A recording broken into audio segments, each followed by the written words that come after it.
கட்டணத்தை பார்த்து நீ கட்டப்படுவாயாக, நீ ஆசீர்வதிக்கப்படுவாயாக என்று இயேசு சொன்னார். இந்த இயேசுவின் வார்த்தையினால் இந்த தெருக்களை, இந்த பட்டணங்களை, இந்த மாளிகைகளை நாங்கள் ஆசீர்வதிக்கிறோம். இந்த ஆசீர்வாதம் இந்த பட்டணத்திலே தங்குவதாக. வாக்கிற நல்வழி சங்கம், வாக்கிற நல்வழி சங்கம், வாக்கிற நல்வழி சங்கம்.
கிறிஸ்தவர்கள் பிரியமானவர்களே, இந்த பவனியை பற்றி ஒரு சில வார்த்தைகளை உங்களோடு கூட பகிர்ந்து கொண்டு நான் இறைவனுக்குள்ளாக கடந்து செல்கிறேன். 1946, 47 கிட்டத்தட்ட 80 ஆண்டுகள் முன்பாக வெறும் 17 நபர்களுடன் எளிமையாக ஆரம்பிக்கப்பட்ட ஒரு சங்கம் தான் பாக்கியநாதன் மதுபான விலக்கு சங்கம். பிற்பாடு அது காலம் கடந்த பிற்பாடு அது நல்வழி சங்கமாக என்ன செய்யப்பட்டது, மாற்றப்பட்டது. அரசாங்கத்தின் துணையோடு பதிவு செய்யப்பட்ட ஒரு சங்கம். ஏதோ நேற்றோ இன்றோ அவசரத்தில் ஆரம்பிக்கப்பட்ட சங்கம் இது கிடையாது. மக்கள் நல்வாழ்வு பெற வேண்டும், என் கிராம மக்கள் ஆண்டவருக்குள்ளாக வாழ வேண்டும், ஆசீர்வாதத்தை பெற்றுக்கொள்ள வேண்டும் என்ற தூர சிந்தனையோடு, தொலைநோக்கு பார்வையோடு நம்முடைய முன்னோர்கள் வைக்கப்பட்ட இந்த சங்கம் தான் பாக்கியநாதன் நல்வழி சங்கம். ஆகவே இது ஒரு மாபெரும் வாய்ப்பு. ஒவ்வொரு ஆண்டும் இதில் கலந்து கொள்வதற்கு ஆண்டவர் நமக்கு கிருபையை பாராட்டினார். அதி உற்சாகத்தோடு அதி சந்தோஷத்தோடு இதில் கலந்து கொள்வது மாபெரும் சந்தோஷம். 1971, 72 ஆண்டுகளில் இது 25ஆம் ஆண்டு வெள்ளி விழா கொண்டாடிய சங்கம் இந்த சங்கம். புரியுதுங்களா? இப்போ 80 ஆண்டுகள் கடந்து விட்டது. இன்னும் 20 ஆண்டுகளில் இது 100 ஆக போகிறது. அப்ப எவ்வளவு பெரிய தலைமுறையாக ஆண்டவர் நம்மை ஆசீர்வதித்திருக்கிறார் என்று பாருங்கள். மிகவும் எளிமையாக ஆரம்பிக்கப்பட்ட ஒரு சங்கம் இப்போது 80ஆவது ஆண்டில் வந்து நிற்கிறது. 80ஆம் ஆண்டில் நம்மை ஆண்டவர் இந்த பவனியில் பங்கு பெறுவதற்கு ஆண்டவர் கிருபையை பாராட்டினார். இது எல்லாமே நான் ஏன் சொல்கிறேன் என்றால், சில சங்கங்கள் தோன்றலாம், மறையலாம், ஏதாவது ஒரு நோக்கத்தோடு கடந்து செல்லலாம். ஆனால் மக்களுக்காக, மக்களுடைய வாழ்வு வளம் பெறுவதற்காக, மக்கள் பரலோக ராஜ்யத்தை சுதந்திரித்துக் கொள்ள வேண்டும் என்பதற்காக நான் மாத்திரமல்ல, என் கிராமத்தை சேர்ந்த அத்தனை மக்களுமே நல்வாழ்வு பெற வேண்டும் என்ற ஒரு உயரிய சிந்தனையோடு ஆரம்பிக்கப்பட்ட சங்கம் தான் இந்த பாக்கியநாதன் நல்வழி சங்கம். வேதாகமத்தில் பல பவனிகள் இருக்கிறது. ஒரு சில பவனிகள் சொல்ல ஆசைப்படுகிறேன். எருசலேம் மாநகருக்குள்ளாக ஒரு பவனி நடந்தது. அது வெற்றியின் பவனி. அடிமைப்பட்டிருந்த மக்கள் மீட்பு பெற வேண்டும் என்பதற்காக கழுதை குட்டியின் மேல் ஆண்டவராகிய இயேசு கிறிஸ்து எருசலேம் மாநகருக்குள் வெற்றியை கொண்டு வந்தார். அது வெற்றி பவனியாக இருந்தது. எரிகோ கோட்டை அலங்கம் இடிக்கப்படுவதற்கு அங்கு என்ன நடைபெற்றது? பவனி நடைபெற்றது. அது ஒரு ஆர்ப்பரிப்பின் பவனி. இன்னும் ஒரு பவனி இருக்குது. தாவீது ராஜா உடன்படிக்கை பற்றிய எருசலேம் நகர்கள் கொண்டு வரும் பொழுது ஒரு பவனி, ஆடல் பாடலுடன் உற்சாக பவனி நடைபெற்றது. அது ஒரு அர்ப்பணிப்பின் பவனி. ஆகவே அந்த 3 பவுனை நினைத்து நான் இந்த பவுனை ஒப்பிட்டு பார்க்கிறேன். இது ஒரு ஆர்ப்பரிப்பின் பவுனியாக இருந்தது, இது ஒரு வெற்றியின் பவுனியாக இருந்தது, இது ஒரு ஆசீர்வாதத்தின் பவுனியாக இருந்தது. ஏனென்று சொன்னால் ஒவ்வொரு ஆண்டும் ஒரு தூர சிந்தனையோடு ஒரு அர்ப்பணிப்போடு நாம் இதில் கலந்து கொள்ளும் போது அடுத்த ஆண்டு மிகுந்த சந்தோஷத்தோடும் ஒரு ஆசீர்வாதத்தோடும் நாம் கலந்து கொள்கிறோம். உண்மையாகவே இதில் முழுமையாகவும் அல்ல, நாம் முடிந்த அளவு பாதியாகவும் அல்ல, கலந்து கொண்ட அத்தனை பேருமே ஆசீர்வதிக்கப்பட்டவர்கள். ஒவ்வொரு பவனியும் ஒவ்வொரு காரியத்தை நமக்கு கற்றுக் கொடுக்கிறது. ஆனா இந்த பவனியை தான் பல பேரை இப்ப வீட்டிலிருந்து எழுப்பி விட்டது நான் நினைக்கிறேன். ஆகவே பவனியில் கலந்து கொண்ட அத்தனை பேரையும் நான் வாழ்த்துகிறேன். கத்தர் நிச்சயமாக உங்களை ஆசீர்வதிப்பார். நேர்ச்சையோடு கலந்து கொள்ளுங்கள், தூர சிந்தனையோடு கலந்து கொள்ளுங்கள். இது ஏனோதான் ஆரம்பிக்கப்பட்ட பவனி அல்ல, ஏதாவது ஒன்றை செய்ய வேண்டும் என்று ஆரம்பிக்கப்பட்ட பவனி.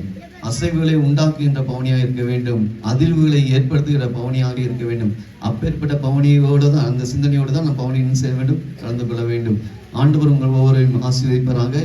இதனை தொடர்ந்து காலை உணவு ஆயத்தமாக இருக்கிறது. காலை உணவை சற்று துரிதமாக நீங்கள் செய்துவிட்டு, இப்போ டீ இருக்குது, டீ குடிச்சு முடிச்ச பிறகு நீங்க காலை உணவு கடந்து செல்லலாம். காலை உணவு சாப்பிட்ட பிற்பாடு ஆராதனை கடந்து வாருங்கள். ஆராதனை ஒரு ரொம்ப ஷார்ட்டா இருக்கும். அந்த ஆராதனை முடிந்த பிற்பாடு ஆலோசனை கூட்டம் இருக்கிறது. ஆலோசனை கூட்டம் முடிந்த பிற்பாடு விளையாட்டு போட்டிகள் இருக்குது. ஸோ இந்த நாள் முழுவதுமே நம்ம ஃபுல் எங்கேஜ் தான் இருக்க போறோம். அதனால தூரத்திலிருந்து வந்தவங்க, பக்கத்துல இருக்கிறவங்க எல்லாருமே ஆலயத்தையே வாசம் பண்ண ஆசைப்படுங்க. கர்த்தர் நிச்சயமா உங்களை ஆசீர்வதிப்பார். இன்னும் ஒரு அறிவிப்பு, இங்க நிறைய இளநீ கட்டி தொங்க விட்டுருக்கிறோம். நேரத்தில் குட்டி போட்டுச்சு, நீ குட்டியெல்லாம் காணும், வெறும் இளநீ கொப்பு தான் இருக்கு. அது அத்து விழுந்துச்சா உருண்டு தானா போச்சான்னு எனக்கும் தெரியல. அதனால இளநீ பத்தி ஒண்ணு சொல்லிக்கிறேன். ஆராதனை முடிஞ்சது ஏழை விழுவோம். நீங்க அது வரையாச்சும் விட்டு வைங்க. அதை நான் ஒரு இளநியாச்சும் குடிக்கணும்னு ஆசைப்படுறேன். நமக்கு இளநீ தாறு குடிக்க ஒன்றும் கிடைக்காது கூட, கம்பு தான் கிடைக்கும் போல.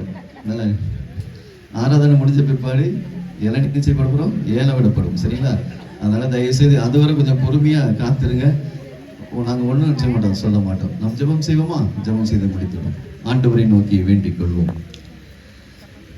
எல்லா விதமான ஆசீர்வாதங்களுக்கும் ஊற்றும் ஒரே இடமாய் இருக்கிற எங்கள் உன்னதமான கடவுளே, 80 ஆண்டுகளுக்கு முன்பாக என்னுடைய முன்னோர் என்ன நோக்கத்திற்காக இந்த பவனியை ஏற்படுத்தி வைத்தார்களோ அதை ஒவ்வொரு ஆண்டும் எங்கள் வழியாக நீர் ஏற்படுத்தி வருகிற மாபெரும் தயவுக்காக நாங்கள் நன்றி செலுத்துகிறோம் சுவாமி. ஆண்டவரே, சிறுமைப்பட்டிருக்கிற எங்களை ஆண்டவரே நீ உயர்த்தி வைத்திருக்கிறேன். சிறுமையும் எளிமையுமான எங்களை ஆண்டவரே நீர் சமூகத்தில் உயர்ந்த அளவில் வைத்து அழகு பார்த்து கொண்டிருப்பதற்காக நன்றி செலுத்துகிறோம் சுவாமி. மிகவும் பின்தங்கிய சூழலில் இருந்த எங்கள் மூதாதையர் ஆண்டவரே இதை ஆரம்பித்து வைத்த போது இதனுடைய பின்னணி எப்படி இருக்க வேண்டும் என்று தூர சிந்தனையோடு ஆரம்பித்து வைத்தார்கள் சுவாமி. அதை எங்களுடைய வாழ்விலே நீ நிறைவேற்றி கொடுத்து கொண்டிருப்பதற்காக உமக்கு நன்றி.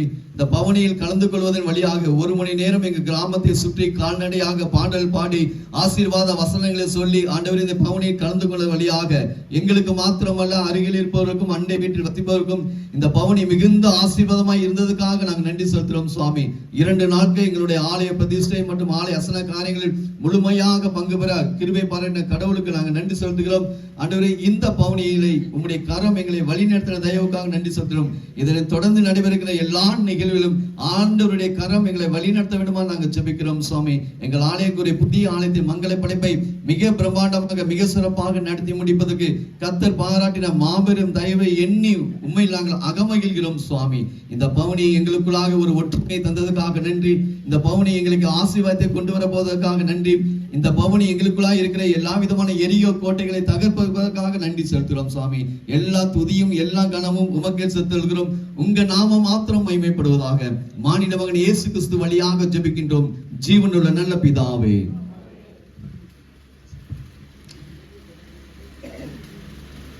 நம்முடைய கர்த்தராகிய இயேசு கிறிஸ்துவின் கிருபையும் பிதாவாகிய தேவனுடைய அன்பும் தூயாவுடைய அந்யோன்ய ஐக்கியமும் சிநேகமும் ஆசீர்வாதம் வழிநடத்துதலும் இந்த பவனிலே கலந்து கொண்ட அத்தனை பிள்ளைகளிடம் விசேஷமாக திருச்சபையின் குடும்பங்கள் ஒவ்வொருவரோடும் இன்றும் என்றும் சதா காலங்களிலும் நிலைத்திருப்பதாக.